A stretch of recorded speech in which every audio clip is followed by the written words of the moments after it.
everyone. Welcome back to Shever's podcast. Today's guest is Michelle. Hi, Michelle. Hello, it's a pleasure to be here. Thank you so much for being a guest today. I really am happy to talk about you. Talk about this specific topic. Can you tell our listeners a bit about Resistant Vision and what inspired it? Absolutely. So, Resistant Vision is a company that's set up to provide coaching for women in law and academia. For the academics, I work with women to get their drafts of articles and books off of their desk and sent to publishers so they can get published for promotion, tenure, raises, and grants. For lawyers, I work with women who work like 90 hours a week to actually prove that they are actually good at practicing law. I work with them to build sustainable lives so they can actually realize you don't have to become a lawyer in this way. Nice. I love this. And about your workshops, can you tell our listeners about that?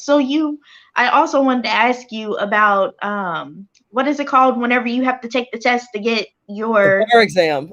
that right there. You also assist lawyers with that, like how to pass the bar exam? I do. Yes, boy, I have a story about that. I want to hear Okay, it. well, here we go. I'll do the medium version. I was always terrible. So, my parents aren't from the United States. They were from Jamaica, and they never. My mom became a nurse in England, but it's a different system, and she's bloody brilliant, and that went well, but it didn't require a whole lot of standardized tests. Mhm. Um, excuse me, I'm. This is 1 week after having had COVID, so I'm coughing a lot. So bear with me. Mhm. Um, so I was the oldest between my sister and I, so I was the one who cut my teeth in all these tests, and by the time I got around to my SATs and my LSATs, I look like a moron. It's clear that if you look at my grades and what I can do, that wasn't the case, but this is not the way to show my intelligence. It's not the way to have me shine. So I get around to the bar exam, and I signed up for the Illinois bar exam, and I you know I'm reading all the materials, I'm trying to do all the things, and I flunk it. Mhm. And I'm really glad I had an employer who wasn't like, "You're fired," but it's a frustrating thing. So I was, um, where was I? I was walking somewhere headed to work, and I Mhm. told a friend of a friend, "Yeah, I didn't pass," and he goes, and then he gave me this one tip, and that was a game changer. I completely like that night. It completely ripped up how I prepared for the bar. And I totally used his idea. I passed it. I passed it easily on the second try. Several years later, my sister goes to law school, and she takes the bar and she flunks the bar, and she comes to me. She's very upset. And I'm like, okay, number one, this is not a reflection on your intelligence in any way, shape, or form. I just want you to be really clear about this. It's a thing. You'll get through the thing. And then here's how you're going to do it. And my sister's not one to actually tell me what she does, that if I gave her the advice. So my mom said she was really worried. She'd gone through all the books, blah, blah, blah, blah, blah. And I heard that. I was like, she took my advice. She passed it. So that's what that course is. It takes that particular approach to bar prep, and I pass it on to other people so they can go ahead and pass it, particularly if you're not, you have to take, and in a way, you can't pass the bar exam without taking the bar prep course itself. Right Mhm. now, I think is about $5,000. Oh Right, so wow. that's on top of everything that you paid to go through law school and all the things, right? Um, it's like an additional $5,000 at a point where you're not on financial aid anymore. You're probably not working, right? And so if you're not with a big law firm, it's not getting picked up. You have to borrow for that or pay for it out of pocket. Yeah. So I have an eye towards people who don't have a lineage of people who've taken the bar exam, who just tell you to do this thing and do that thing and do this thing, right? I'm your Mhm. I'm your lineage. So that's how I devised the course. Ooh, nice. And to help pass the bar exam, it's reasonably priced, right? Like you have payment Absolutely. plans. Absolutely. Well, it's like I forgot what's on there. I think it's like you can pay up to 50, and at this point it's voluntary. It's completely voluntary because I know people don't have the income necessary to pay for something else. I remember Yeah. when I studied for the bar, the first time I studied for it, I was doing temp work in Chicago. Oh man. And then the second time I took it, I was actually working at the job that hired me to practice law, right? So it's hard. It's just hard. And I was making payments for the bar course the second time while I was doing that, right? I remember like the week before I took the bar, I was actually made potato soup because I could only afford potatoes and water, salt and onions. I was like, okay, this is what I'm gonna Wow. do this week. Oh my. Yeah, my cousin, he's a lawyer for Louisville, Kentucky. That's where I'm at. He's a lawyer, and I'm like, I don't see how you can do this. I'm like, I'm just gonna go for my paralegal studies, and he's like, well, you can still be a lawyer. Just think about it. And I'm like, It takes um, you just have to prepare for it's once you're in, it's amazing. The cost of entry is daunting. ooh, okay. I'm gonna try. I'm gonna give it a thought. Give it a thought. And if you're working, you can sock some money away for that. You can Yeah. it's good to go into it knowing what is ahead of you, right? So I mean the good news for me is that um I went to University of Iowa for law school, and they actually gave me it was rare at the time, but I was actually they covered my tuition, and they actually gave me worse. So I borrowed very, very little to go to law school, and I was paying in-state tuition. I'm not from Iowa, right? But they actually gave me in-state tuition, and that was a remarkable way for me to actually keep the cost of going to law school down. Of course, you have to buy the textbooks that are like that thick. I'm afraid to know how much those books are now. Um, but you know what I mean? But once you know the cost of entry, you can actually wrap your head around it and find programs. And I see on Twitter frequently, I got full ride to go to law school. I'm like, they're doing that now? That's great. Yeah, About I time, didn't know right? they was doing that either. Yeah. Wow. Man. So about your workshops, I wanted to talk about that. So can you tell our listeners a little bit about your workshops? Because I might be interested. In that particular one, I don't know. or all my workshops in general. Well, all right, I'll tell Oh you yeah, about yeah, all the workshops. all my workshops in general. I love doing workshops. It's a way to just get a really close, like quick taste. And I also really make a point of imparting all sorts of good stuff for people, right? So for the academic side, right, I often do workshops about academic writing. So I have a workshop about one of the challenges with scholars, and it doesn't actually matter if you're working on a dissertation or if you're actually on the tenure track or full or whatever, that there is so much going on that it actually can be hard to make the time to write. And the thing is that dissertation committees will be like, you should be writing 4 to 5 hours a day. What? Bollocks. Right? Like it's not humanly possible to do that. Um, and so like one of my workshops is actually providing the tools so people can actually write in really small periods of time. I often do workshops on, COVID has really sucked the wind out of so many people, right?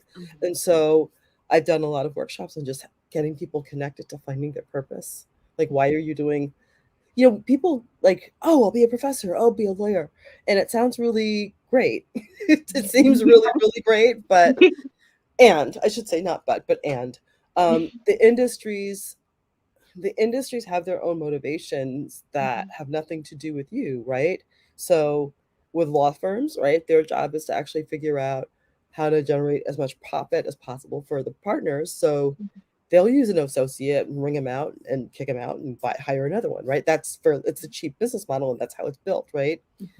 Um, and when you're in that ringer, you have to remember, why am I doing this? Because that once you come back to that moment, like you can actually go, okay, I have options. Maybe I'll do this. Maybe I'll say. Maybe I won't. Right? You actually have to be able to get clear about that. And so that's one of the things I actually hold out for people to do. So there's that. There's all sorts of um, the other in academia. Many of the people who are tenured and are the people who are working with graduate students, they tend to act like you can write or you can't. So my advisor said twice, I don't think you can finish this dissertation. And the problem with me is that you tell me that, I'm like, hold my beer. Right. I'm a defend a dissertation, right? Like you can't do that to me. If the goal is to get me to leave, that's not your way to do it. That doesn't mean I don't have lots of feelings about that and all the things, but that's a gauntlet that got thrown down, and I will pick up the gauntlet, right? So So I am. what is really clear about that example, and she's brilliant, she's a lovely woman, but like that was not okay. What is really clear about writing, and it doesn't matter if you're doing legal writing or academic writing, is that writing is a skill. It's something you learn how to do. And I did write as a lawyer, but I was writing contract agreements, and it says nothing to, it's no connection to how you write a dissertation, right? And I never, but if you're going to graduate school, you've never worked on a project that large. So a lot of what I do is I spend time teaching people the skill of writing, right? Like you get to learn how to craft an argument and bounce it off of people and see how it works. You get to learn how to state, I do workshops on what's the significance of what you're doing, right? So I do a lot of nuts and bolts of writing because people who are, BIPOC folk, we generally don't have a long legacy of people who got these fancy degrees, so they need people to help them do it, and I help them do that. That's a lot of why I do workshops. Yeah, I love this. I love this. So, do you help paralegals too? I haven't yet. Excuse me. I haven't yet. It's not to say that I won't. So come on. One of the workshops I actually do want to develop. Actually, it was interesting. I just came from a training for, it's called emotional freedom technique, also known as tapping. And what it is it's like emotional acupuncture without the needles, and you literally are tapping on points to Mhm. actually connect your mind and body together, so you can be less in fight or flight, and Yeah. you're able to do the things you need to do. And I know I there's a someone I network with, is I know she does a lot of work with paralegals, and I know that the kinds of stresses that Mhm. paralegals feel are not dissimilar to what lawyers are feeling. It's just that lawyers are elitists and they're like, they don't work as hard as I do. It's like, yeah, whatever. They should do your work. Shut up. So, but I one of the things I want to bring to law practice is EFT, so people, and it doesn't matter if you're a paralegal or a lawyer or a partner, I don't care, so that people can really get connect their mind and body, so you can see more options to how you're going to do your work, so you don't have to, so the option isn't always I'll stay up all night long and get you something at 5 in the morning, and then I'll pull an all-nighter, right? And I say this, but it's not unusual for that to happen. So that's the kind of thing I want to bring to the legal field, and that would absolutely include paralegals. Ooh, I can't wait. Let me know when you get that started because I need as much help as I can, especially with my writing skills. I'm good at writing, but Mhm. I need to be better. Yeah, So, and yeah. just remember, it's a skill. You're gonna Mhm. learn, you're gonna learn, you're gonna learn, and Mhm. you'll get to a certain point, and then, oh, I have to learn another part of the skill. Okay, right, and that's just the way it is. I've been, oh, geez, well, I won't tell you when I started law school. It was a while ago, but it was a minute ago. But I learned how to write as a lawyer. I was very good at it. Like, you know what I mean? Like my writing sample for my doctoral program was a brief I had written, right? I stand by that brief. That was good. That was damned good. They ruled for us. That was good. Okay. Um, I had that down, right? But then I had to pivot, and I had to learn how to write like an historian, right? And that was it's a very, very different skill. It's a very different skill set, right? And my work tends to mix law and history. So I have to figure out how to communicate about the law to people who are not reading about the law, right? And it's just a very different, it's a different skill set. When I publish, it's a very, it's like, okay, here we go. I'm back. I don't go back to the exact same point, right? I've acquired a bunch of skill, but okay, now I have to take this to a different level.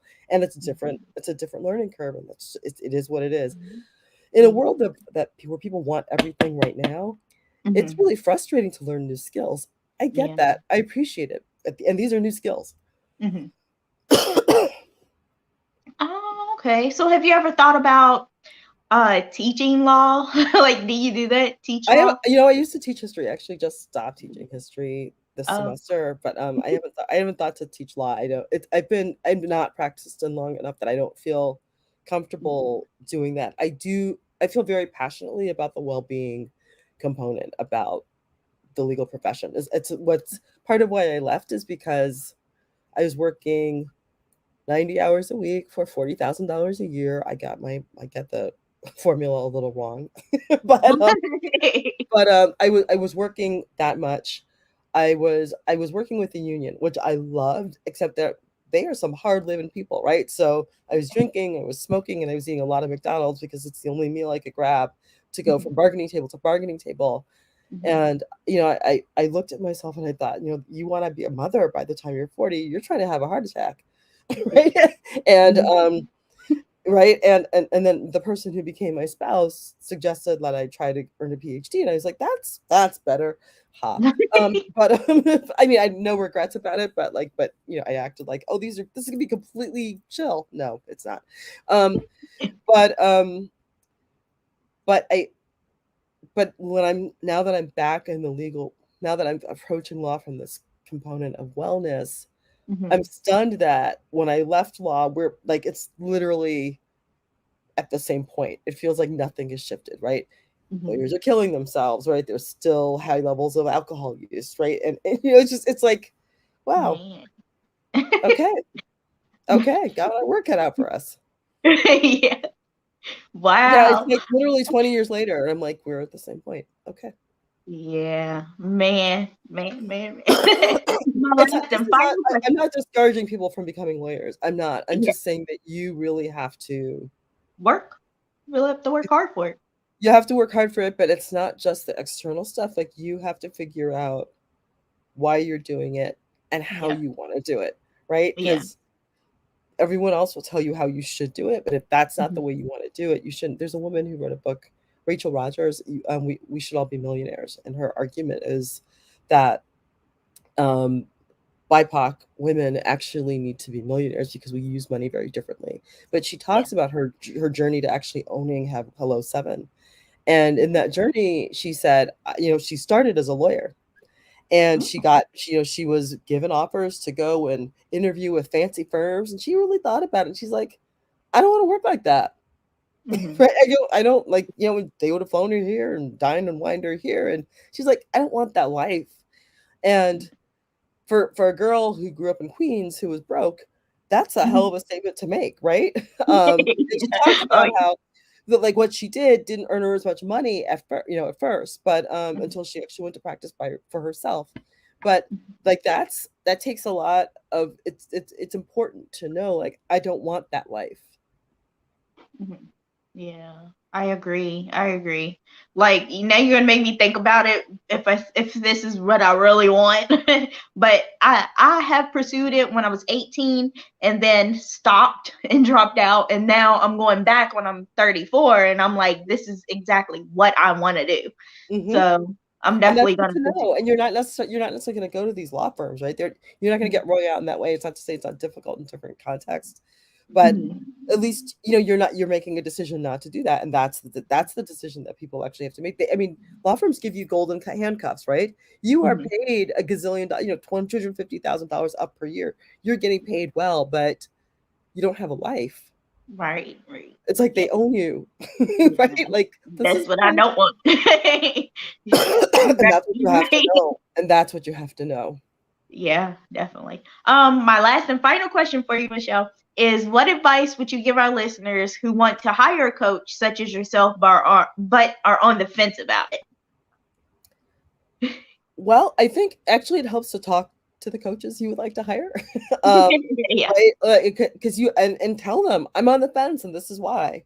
And Mhm. I feel like when I talk to people about working with me, I don't feel like it's my job to talk you into working with me, right? Because Mhm. that's not coming from what you actually want.